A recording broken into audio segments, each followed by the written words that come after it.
আমরা কি সত্যিই আমাদের কাছের মানুষটাকে চিনি?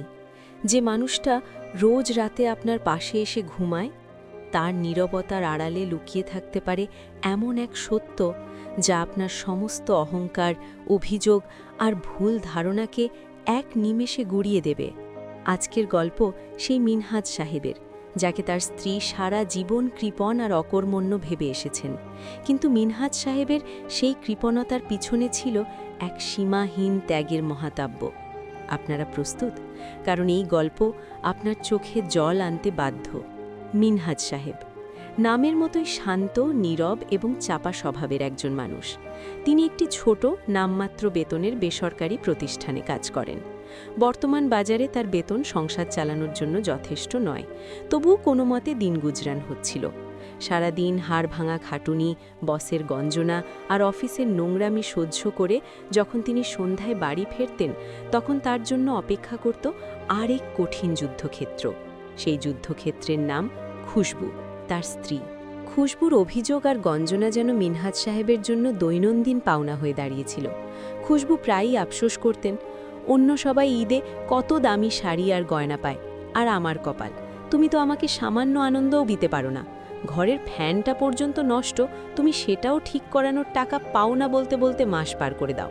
সত্যি তুমি একটা অকর্মণ্য মানুষ। খুশবুর কাছে মিনহাজ সাহেব ছিলেন কেবলই একজন কৃপণ এবং দুর্বল স্বামী। তার জীর্ণ মলিন পোশাক, পুরনো তালি দেওয়া জুতো আর বাসি রুটি দিয়ে নাস্তা দেখে অফিসের সহকর্মীরাও আড়ালে হাসাহাসি করত। মিনহাজ সাহেব নীরবে সব সহ্য করতেন, একটিও প্রতিবাদ করতেন না। খুশবুর মন বিষিয়ে উঠেছিল এক ভুল ধারণায়। তিনি মনে করতেন মিনহাজ সাহেব হয়তো আড়ালে টাকা জমিয়ে নিজে কোনো খারাপ নেশা করেন, নয়তো সব টাকা তার গ্রামের বৃদ্ধা মাকে পাঠিয়ে দেন। স্বামীর প্রতি তার বিশ্বাসটা ধীরে ধীরে অবিশ্বাস আর তিক্ততায় পরিণত হচ্ছিল। একদিন সেই অবিশ্বাস চরম সীমায় পৌঁছল। খুশবুর ছোট ভাইয়ের বিয়ে। মিনহাজ সাহেব তার জন্য একটি কম দামের শাড়ি এনেছিলেন। শাড়িটি দেখে খুশবু নিজেকে ধরে রাখতে পারেননি। অপমানে কেঁদে ফেলেছিলেন এবং সবার সামনে মিনহাজ সাহেবকে অপমান করে বলেছিলেন, এর থেকে না আনলেই পারতে, তোমার এই কৃপণতা আর দেখতে ইচ্ছে করে না। মিনহাজ সাহেবের চোখ সেদিন ছলছল করে উঠেছিল, কিন্তু তিনি কোনো কথা বলেননি। সেই রাতেও তিনি নীরবে ঘরের মেঝেতে শুয়েছিলেন, দেওয়ালের মতো নিশ্চুপ। মিনহাজ সাহেবের এই নীরবতা, তার দুর্বল স্বাস্থ্য এবং সবসময় পকেটে হাত দিয়ে হটার অভ্যাসটা খুশবুর সন্দেহকে আরও বাড়িয়ে তুলছিল। তিনি বারবার মিনহাজকে প্রশ্ন করতেন, তোমার টাকাগুলো কোথায় যায়? তুমি কি লুকিয়ে কিছু করছো?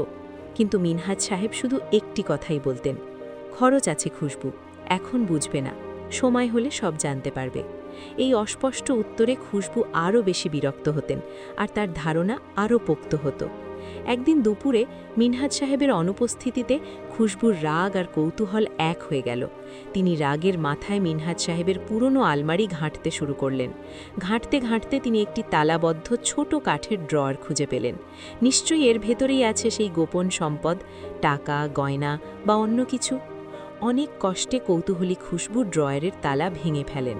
ভেতরের দৃশ্য দেখে খুশবুর বুক কেঁপে উঠল।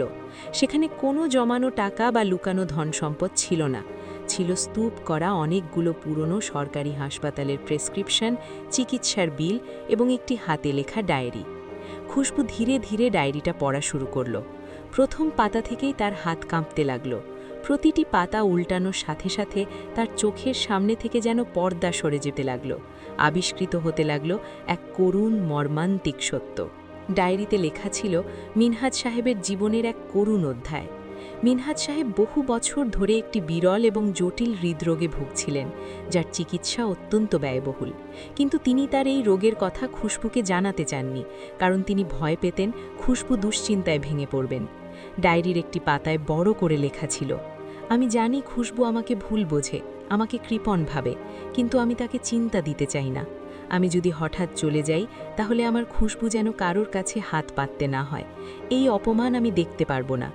গত 5 বছর ধরে মিনহাজ সাহেব তার বেতনের প্রায় পুরোটাই জমিয়ে যাচ্ছিলেন খুশবুর নামে একটি ফিক্সড ডিপোজিট করার জন্য, যাতে তার অবর্তমানে খুশবু নিশ্চিন্তে জীবন কাটাতে পারেন। নিজের চিকিৎসার সামান্য টাকাও তিনি খরচ করেননি, কারণ তার কাছে খুশবুর নিরাপত্তা ছিল সবার উপরে। তার ছেঁড়া জুতো, জীর্ণ পোশাক বা বাসি লুটি খাওয়ার কারণও ছিল একটাই, প্রতিটি পয়সা বাঁচানো।